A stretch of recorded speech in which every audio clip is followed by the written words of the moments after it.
Welcome. My name is Andy Davies. I'm a professor of Haematological Oncology at the University of Southampton. And in the next sort of 20 minutes or so, I want to talk to you about some of the new treatments that we have for lymphoma. So I think, our traditional approach to the management of lymphoma has been to use a number of different types of treatment. And I think the backbone has been chemotherapy, but also radiotherapy. And more recently, we've started using antibodies. Now, I think that people often ask the question about what's the role of surgery in lymphoma? Well, lymphoma is a disease of the immune system of the body, and we see it frequently in very many places.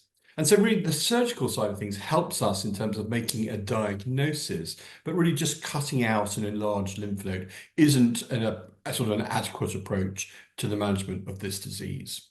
Chemotherapy is using drugs that kill off cancerous cells, but unfortunately they also kill off some of the normal healthy cells, so cells that are dividing rapidly, and that's why we get side effects from chemotherapy. It's a toxin, so you can imagine that's why you feel sick, because there's a toxin, and people lose their hair, for example, because their hair is growing quickly, and then suddenly it stops growing and it falls out. Similarly, that's why people get mouth ulcers and why you get an increased risk of infection with chemotherapy, because your bone marrow, which produces normal healthy immunity, stops growing.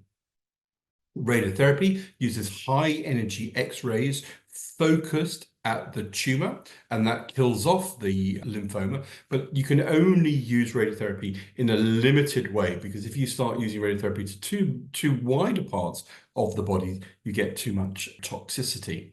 And of course, in some types of lymphomas, we do think about transplantation, being that either being a way to support the toxicity by using your own stem cells or by using other people's stem cells.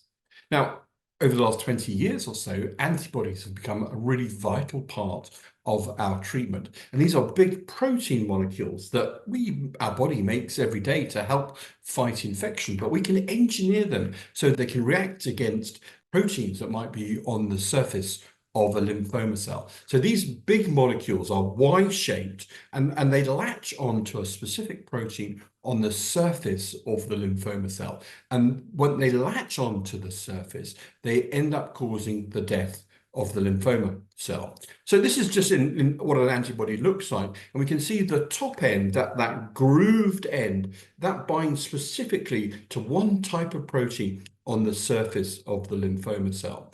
And then when it binds, it causes a change in the shape of the antibody, and that opens up the antibody to react with other cells of the immune system. So it makes the body's own immune system react against the lymphoma cell. And we know that by adding an antibody to chemotherapy, for example, we can significantly improve the effectiveness of chemotherapy. And so since 1997, we've been using antibodies as part of our treatment in lymphoma, but we're beginning to think about antibodies in a much more sophisticated way. And these type of targeted therapies are able to enhance the effectiveness of some of those traditional tools that we've had in the management of lymphoma. And there's a whole range of new types of approaches to lymphoma, which I'm going to take a little bit of time to discuss, and I hope that you're going to find of interest. So the first of those is looking at how we might enhance the effectiveness of these antibodies, and how these antibodies may take with them a payload of chemotherapy directly to the lymphoma cell, and as a result may enhance the effectiveness of treatment. This is an example. This is a drug called polatuzumab vedotin, and it's an antibody that has linked to it a chemotherapy molecule. And the chemotherapy molecules are shown by the stars on that yellow antibody that we have at the front. It's given by injection. It searches out the lymphoma cell, and when it binds to a protein on the surface of the lymphoma cell, this in this case is called CD79B, the complex that's formed is taken up within the cell. And in the acid environment of that area within the cell, we get cleavage or a breakage of the bonds between the antibody and the chemotherapy drug. And we get activation of the chemotherapy drug. So from the inside of the lymphoma cell, the chemotherapy is set free and is activated. And then what that does is it's released into the cell and it affects the ability of the cell to divide, and the cell ends up dying because it can't divide. So this is a drug called polatuzumab vedotin, which we use in a range of B-cell lymphomas, but we also use a very similar drug called brentuximab vedotin, which we use in Hodgkin's lymphoma and also T-cell lymphomas. So this is what we call an antibody-drug conjugate. Now, when we've looked at data about using these drugs, we can see that they work effectively on their own and are really useful treatments. But actually, in recent years, we've seen that if we add these drugs to chemotherapy, we can increase the effectiveness of the chemotherapy. Now, I don't want to confuse you with this graph, but basically a study was done looking at traditional chemotherapy, bendamustine, with that antibody rituximab that targets one of the surface antigens, and also taking that combination and adding one of these new antibody-drug conjugates called polatuzumab. And what happened is when polatuzumab was added to standard chemotherapy with bendamustine and rituximab, increased the number of patients who entered a complete remission, and it meant that patients in the main stayed free of lymphoma for longer. And it was only natural, having seen that this worked so effectively in patients with relapsed and refractory lymphoma, to test this in high-grade lymphomas in the first-line setting. So for patients with a type of high-grade lymphoma called large B-cell lymphoma, the addition of polatuzumab to conventional chemotherapy, or the substitution of one of the drugs, is associated with an increased duration of response, and people tend to stay in remission longer if they've had this drug in combination with chemotherapy than those patients just receiving chemotherapy with the rituximab antibody on its own. Another type of antibody-drug conjugate is used also for large B-cell lymphoma, but in patients whose disease has relapsed after previous therapies. And this drug doesn't target a protein called CD79B, which I've just talked about, but it targets another protein that's expressed on the surface of lymphoma cells, something called CD19. And you're going to hear quite a lot about CD19 because it's quite an important target that we see on lymphoma cells. And this has a long name, it's loncastuximab tesirine, which basically targets CD19 and has a different chemotherapy molecule that is attached to the antibody. And we call this PPD. This chemotherapy has some particular side effects that are a bit different to some of the other side effects that we see with other types of drugs. It tends to increase fluid retention. It can cause some liver inflammation, and it also can cause rashes that are sensitive, sort of light sensitive rashes. So there's particular precautions that we take and advise patients when they're using this drug. But this drug is given for patients with relapsed and refractory large B-cell lymphoma. It's given as an infusion. It's given every 3 weeks. It's generally well tolerated, and we can see that about half the patients that we give this to get a good response to this therapy. Now, another type of drug that also targets CD19 is a new type of antibody, and this antibody is called tafasitamab.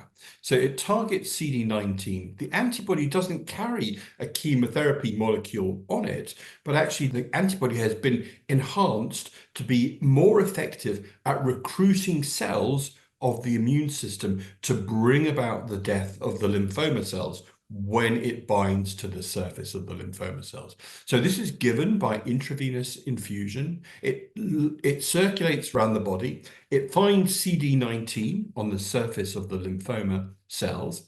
And then when it binds to the surface of the lymphoma cells, it brings in other cells of the immune system. And these cells are able to recognize the lymphoma cell as foreign and to kill them off. Now, when we use tafasitamab, we give it with a drug called lenalidomide. Now, lenalidomide is a therapy that's orally active, so it's a tablet therapy that is of use for patients with lymphoma and other types of blood cancers. And lenalidomide can activate the immune system to make it more likely to kill off the lymphoma cells. So we use this combination, tafasitamab and lenalidomide, and it's shown us that In patients with relapsed high-grade lymphomas, about 60% of patients will respond. Now, this drug is not available in the United Kingdom. It wasn't considered to be cost-effective by NICE, and that's part of the process of introducing new drugs as to recognizing the cost-effectiveness of various drugs that we might use. But this is available in very many other territories. What about other approaches beyond using antibodies? But what about using antibodies that can turn on further the immune response to cancerous cells? Well, very interesting. Cancer cells send out a signal to the body's immune system to try and hide from the immune system trying to destroy them. So you can imagine a cancer cell sends out some signals to downregulate the immune system so that the cancer isn't recognized as something that's a misdividing cell, that's the wrong type of cell. It's a kind of don't look at me type of signal. And this is a really clever thing about cancer cells. Now, over recent years, we've been able to develop immunotherapy that really wakes up the body's own immune system, particularly T cells, to suddenly say, well, actually, I do recognize these cancer cells as being foreign. And actually, if we activate the T cells, that they can recognize the cancer cells are foreign and they can bring about the death of the cancerous cell. This is something called immunotherapy. And it's been a great revolution across many different types of cancer, including lung cancers, kidney cancers, etc. Now, in lymphomas, it's been in Hodgkin's lymphoma, which is a disease which is very rich in immune cells, where it's become pretty, it's been demonstrated to be pretty potent. And there are drugs that you might have heard the names of, such as pembrolizumab or nivolumab, which are called checkpoint inhibitors, which are given by intravenous infusion every 2 to 3 weeks. What they do is that they activate the T cells, so they recognize the lymphoma cells, the Hodgkin cells, as foreign, and they bring about the death of the lymphoma cells. Now, we use this in patients who've had relapsed disease after prior chemotherapy, but there's some interesting data that is beginning to emerge now to suggest that actually, if we add one of these drugs, the class is called a checkpoint inhibitor, because we're unleashing that checkpoint that the cancer cell brings about onto the T cells.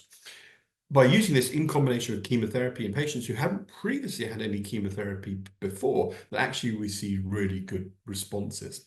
The difficulty about these drugs is that in some cases they can cause so much activation of the T cells that the T cells don't just destroy the lymphoma cells, but also what it does is it causes some damage to normal healthy cells. So we may see a range of toxicities, including skin rashes. We can see sometimes that the hormone secreting glands can become affected by this, or sometimes, for example, the bowel, and it causes inflammation in the bowel. So there's a lot of education for the patient when we're using drugs like this for some of the side effects to look out for. And we keep these patients under close monitoring, but generally they're very well tolerated. So what about other approaches? What about engineering the antibody? So it doesn't just bind to one protein that's on the surface of the lymphoma cells, but actually can it bind other types of cells? And there's a whole new class of antibodies called bispecific antibodies. Now, these bispecific antibodies have one arm that binds to the lymphoma cell and a particular target that we commonly use called CD20. And the other arm of the antibody binds to these T cells, which are cells of the immune system that can bring about the death of the lymphoma cell. And what happens is, because they're a molecule that's joined, it brings the T cell and the lymphoma cell together.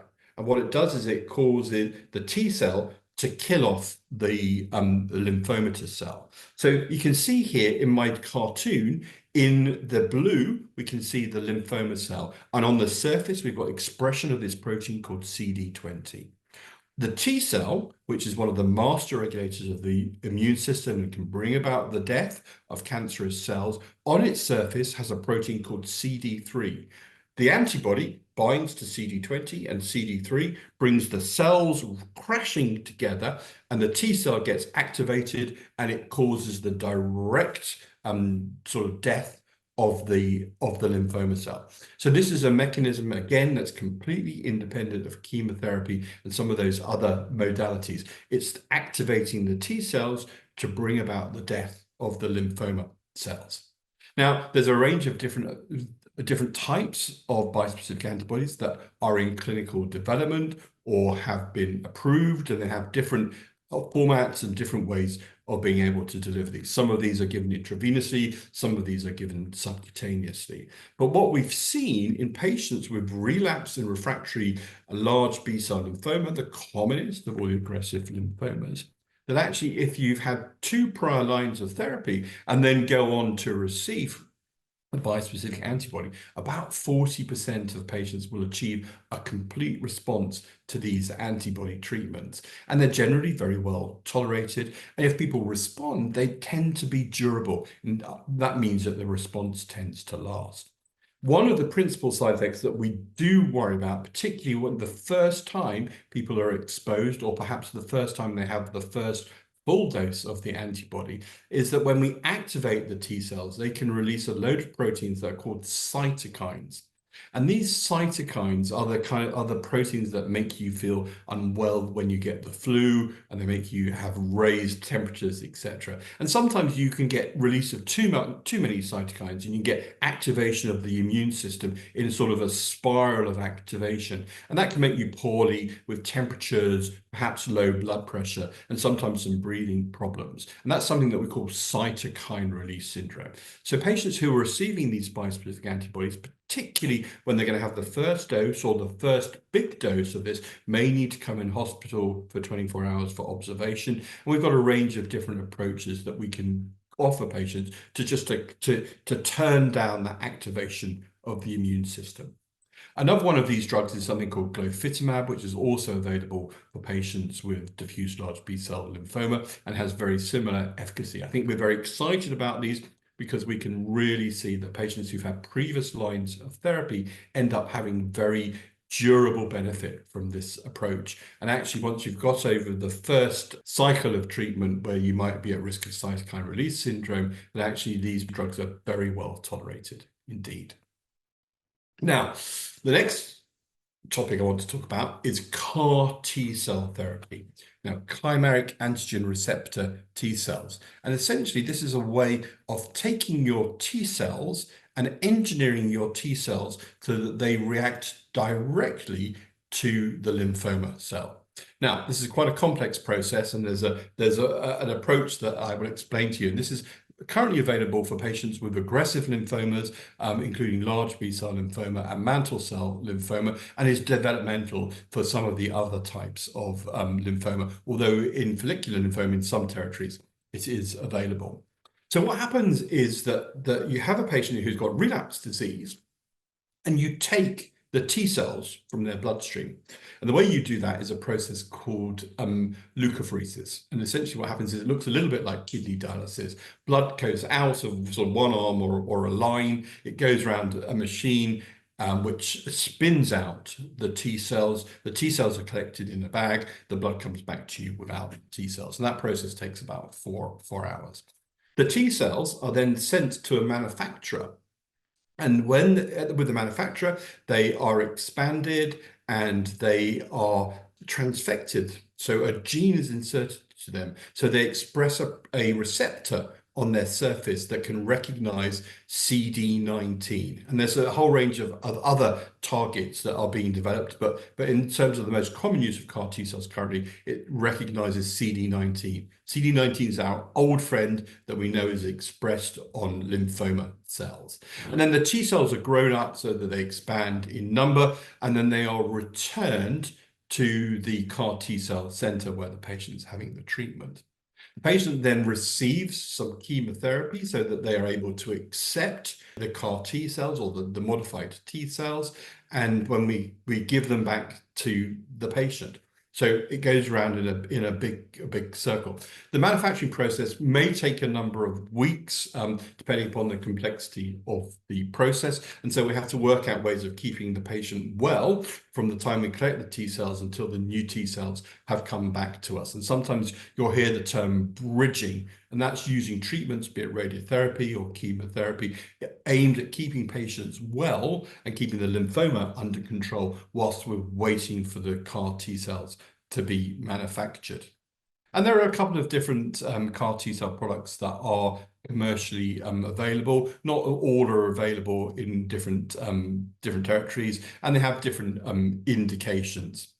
In patients in one of the pivotal studies, so one of the first studies, who had had multiple lines of therapy. So these were patients who had large B-cell lymphoma that was difficult to treat. In this study, we can see that patients, about 40 or 45% of patients, were alive 5 years after having had the treatment. And this has been a really big change for effectiveness, and a big change for the treatment of this patient group. It's been a really important change in the landscape completely because of these CAR T cell treatments. However, CAR T cells come with a spectrum of toxicities that we have to learn to manage.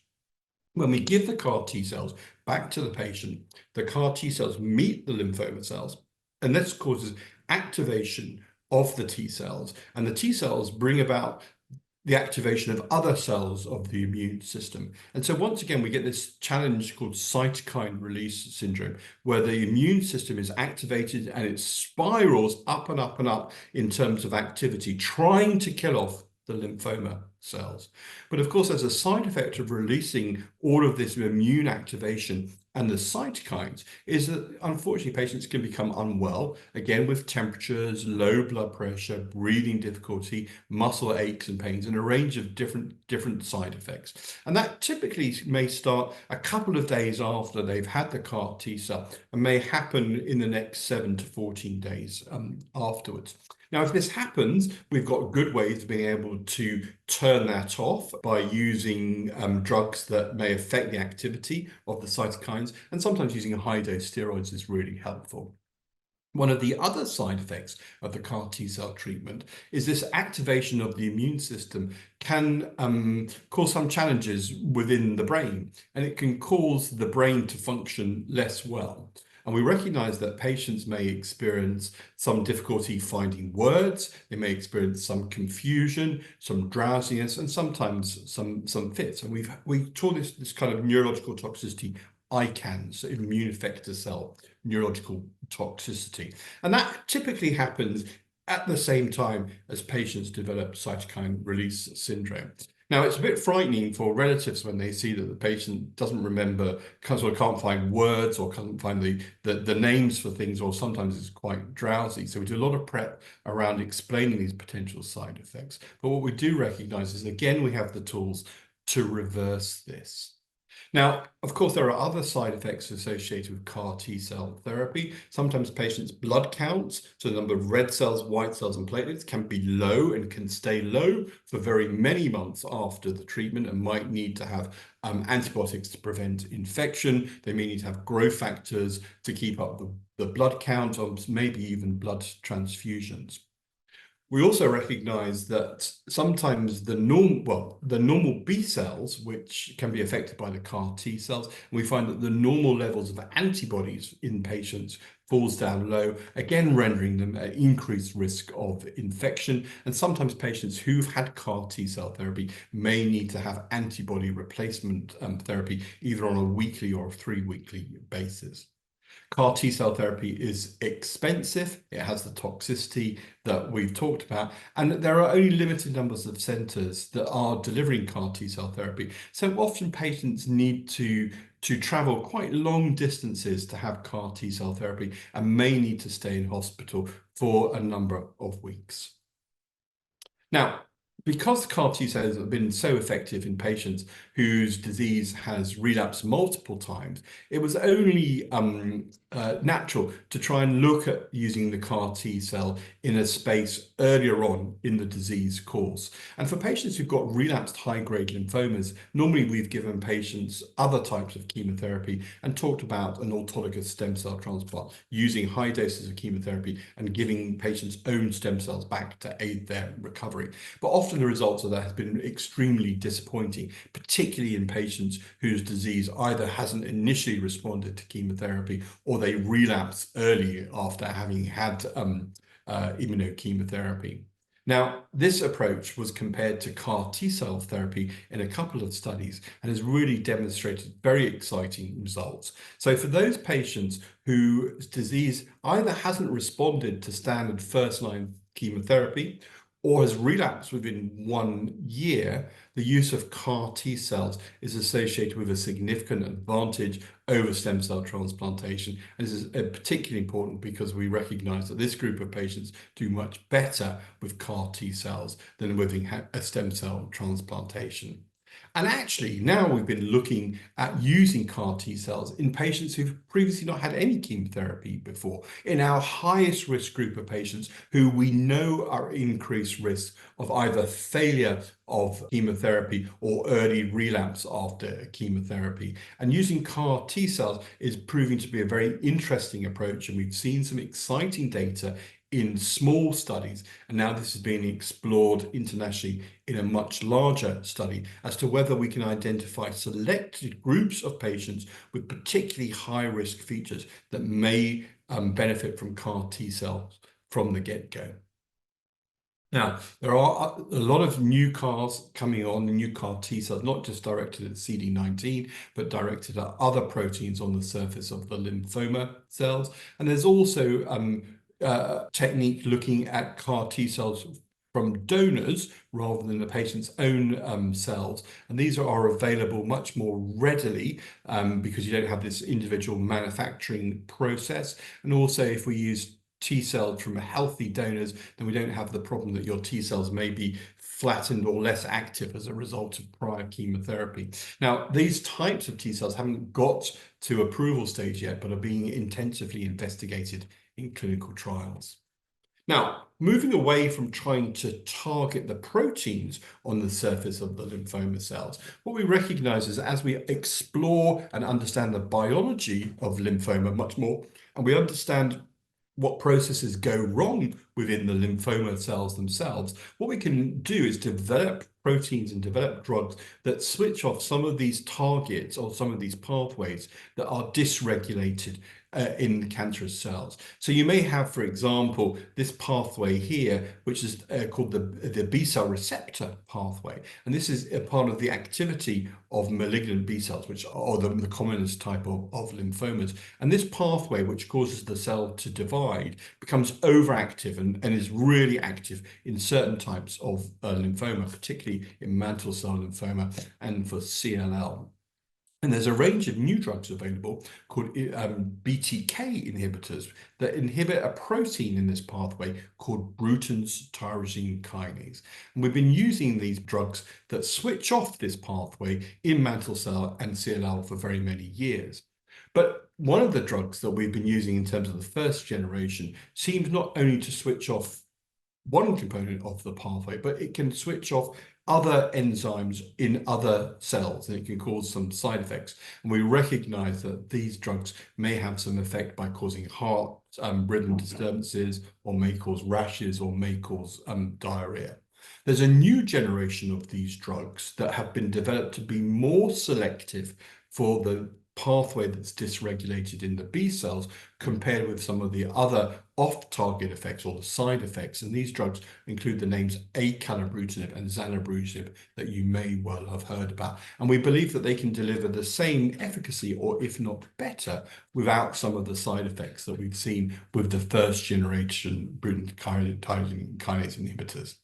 Now, sometimes patients become resistant to these drugs, and there's a whole new class of drugs that work in a different way to try and switch off this this Bruton's tyrosine kinase enzyme. One of these drugs that you've heard about will maybe something called pirtobrutinib, which seems to work in some patients who develop resistance to drugs like ibrutinib, acalabrutinib, and zanubrutinib. And there's a lot of excitement about the efficacy of this drug, and particularly in mantle cell lymphoma, where patients do become resistant more quickly than in CLL, we can see effectiveness in patients who've previously been exposed to this class of drug. So there's lots of very exciting things happening in terms of development of drugs across the range of lymphomas. The development process of a drug, taking it from the very first times of discovery all the way through to delivery for patients, may take very many years and is a very expensive process. The drug may be discovered, it needs to be extensively tested to look for its effectiveness before being tried in humans. Once it's been investigated in humans, we go through a stepwise process of trying to understand the safe dose and the toxicity, then to gain some information about the effectiveness of this drug in a small group of patients, and to try and identify perhaps a group of patients who probably are going to get the most benefit. And then we test these drugs against what we're currently using as our standard treatment. You often hear about studies of what we call phase 3 studies, which are large studies comparing the new drugs to our current standard treatment that we use to treat this disease. Once the study has been performed and we've been able to look at the data, then the drug needs to be authorized by one of the regulators. In the UK, that's the MHRA. In the US, it's the FDA. In Europe, it's EMA. They look at the data and they decide whether this is an effective intervention and it's safe for patients. And then once it's been established that it is effective and safe and has been given authorization to be marketed, then an individual country needs to look at whether it's providing cost effectiveness for patients. So does this mean that using this drug is associated with significant clinical benefit and cost benefit for our patients? And that's what NICE does in terms of evaluation of drugs. It looks at the cost of the drug, it looks at the cost of the current standard treatment, the cost of managing side effects, etc., and takes all of that into account to decide whether this drug is clinically effective and we can afford to pay for the intervention. I will say in the lymphoma world, we've been really fortunate. We've seen a lot of approval of new therapies for patients with lymphoma, which I think is really exciting and it's great for patients. And then only in the UK, once it's passed the NICE approvals, then it can be used in the NHS. And that whole process of drug development really takes quite some time to develop. So I think, as I say, this is in really important times. There's lots of potential hope. And I will say to you, please do ask about taking part in clinical trials. I think people have different preconceived ideas about what clinical trials may be. We would do clinical trials with drugs that we know a lot about, and we're just looking at it in perhaps a slightly different patient population, or we may be doing clinical trials with drugs where we know very little about the effectiveness in humans. These are the kind of what we call early phase studies, and your doctors will be able to explain the options and what it means to be taking part. I think there are lots of new drugs being explored in different phases of clinical development, so these are really exciting, important times. And I think that we've been fortunate enough in the UK to see that NICE have responded really well to this rapidly changing treatment landscape. I hope that's been informative for you, and thank you very much for listening.